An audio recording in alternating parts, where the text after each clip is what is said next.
지난해 폴란드 방산 수출 물량은 전차 120대와 자주포 212문, 경공격기 48대 등이었습니다. 정부는 계약액 약 17조 원의 70%에 달하는 12조 원의 대출과 보증을 폴란드 정부에 제공했습니다. 현재 협상이 진행 중인 2차 물량은 전차 820대와 자주포 360문 등으로 예상 계약액이 30조 원을 넘습니다. 지난주 방한한 폴란드 정부 대표단은 우리 국방장관 등을 만나 계약 조건으로 20조 원 이상의 추가 금융 지원을 요구한 것으로 확인됐습니다. 정부 고위 소식통은 2차 수출 협상의 마지막 쟁점은 20조 원이 넘는 수출 금융 지원 여부라고 밝혔습니다. 해외 군사 전문지와 폴란드 현지 매체들은 폴란드가 한국에서 돈을 빌려 무기를 살 것이라며 우리 정부 금융 지원에 주목하고 있습니다. 그런데 수출입은행과 무역보험공사의 대출, 보증 등 연간 수출 금융 지원 한도는 100억 달러, 13조 원에 못 미칩니다. 폴란드와 협의 중인 추가 금융 지원 액수는 연간 한도를 60%나 초과하는 금액입니다. 때문에 폴란드 방산 수출에만 정부 재원이 집중되는 거 아니냐는 우려가 나오고 있습니다. 그런 우려나 전제를 충분히 고려해서 협상을 진행하고 있습니다.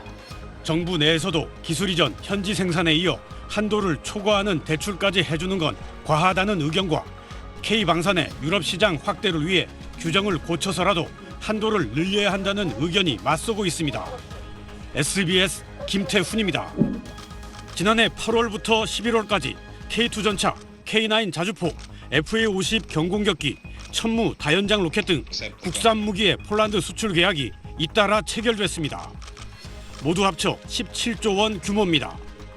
이 과정에서 우리 정부는 폴란드의 수주액의 70%에 달하는 금융 지원을 한 걸로 SBS 취재 결과 확인됐습니다.